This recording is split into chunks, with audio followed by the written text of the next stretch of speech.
Hello again, it's Harry here, a geriatric nurse from Toronto, Canada, back for my humble contribution for the care for the older adults and their caregivers. Today, I just wanted to give a brief scenario of a typical story that I see. So, an older adult comes to your care and they come confused, they're having pain. While you are assessing them, they're trying to, they're angry, telling you not to touch them. They're trying to come out of bed because they're gonna go home. Welcome to Harry's Geriatric Nursing Insights, where we explore the heart of elderly. So, an as needed medication will be ordered because of this confusion. But this time they're at a higher risk of falling because they're groggy because of this medication. So what happens next is physical restraints because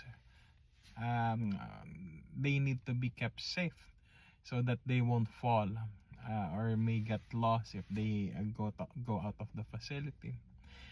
As a result, blood work were taken, tests were done, and then they were just in the stretcher or in the bed. And immobility predisposes one with constipation, infection, clot formation, skin breakdown, and things like this.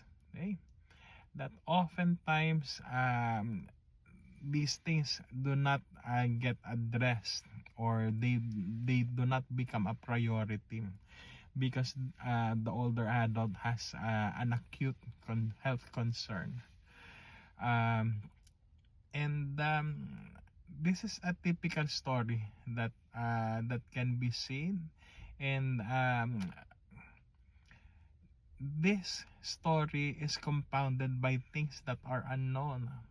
We don't know if this resident recently lost their house, recently lost their loved one, recently lost a capability. We don't know those compounding factors during this time. Deconditioning also is another effect of immobility, especially for the older adults.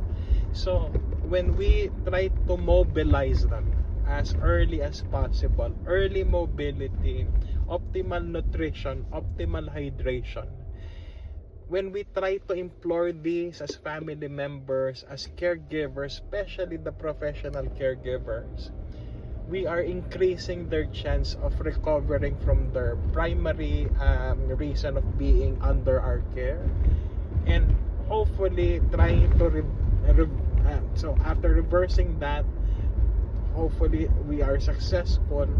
And when we do that, their risk of developing the other D's that they didn't have to begin with, or they may have a little something off, won't be burdened or won't worsen after their time under our care. So make sure you do those things when they are under your care. Try, not because they are in acute care setting or whatever setting you are in, taking care of them, it doesn't take away the fact that they need to go to the washroom or that they can walk, talk actually, because when you're giving medication, when you're giving personal care, those moments can be more than just those tasks. Those are opportunities where you can hear their story. That's where you can find out the other compounding factors that may not be otherwise known.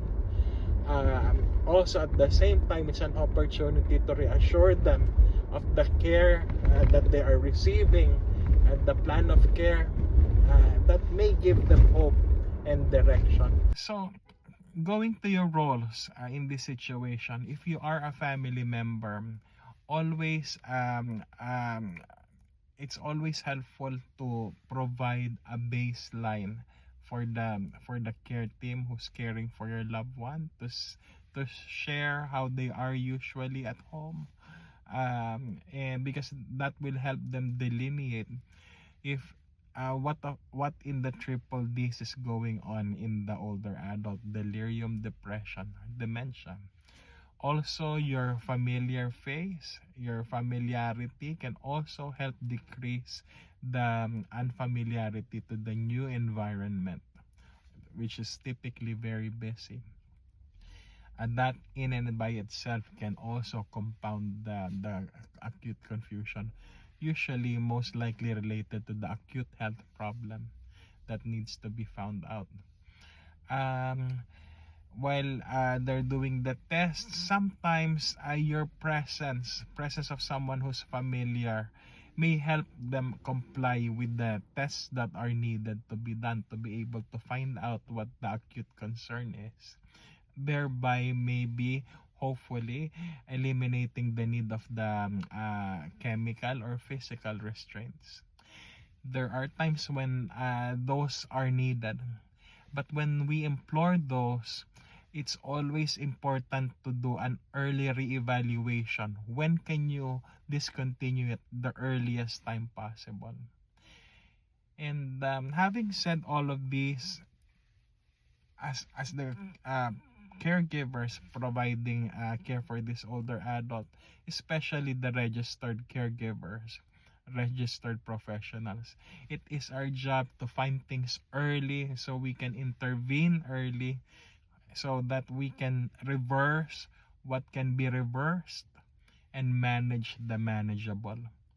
And when I say that, we have to focus on the acute concern because that's the most likely source of their confusion. And while we're doing that, we have to be very, very careful in imploring interventions, because in the older adults, less is more most of the time, because what we use as interventions also are double-edged. So while we are trying to help them, it also has a delirium burden. So you can just imagine how the primary source of confusion may be compounded while we are trying to help them.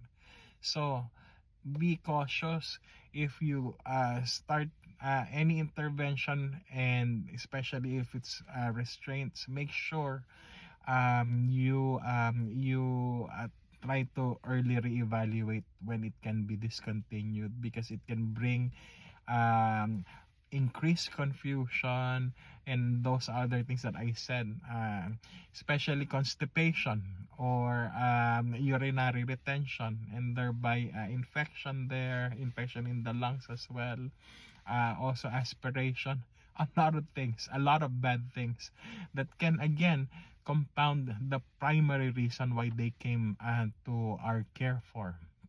So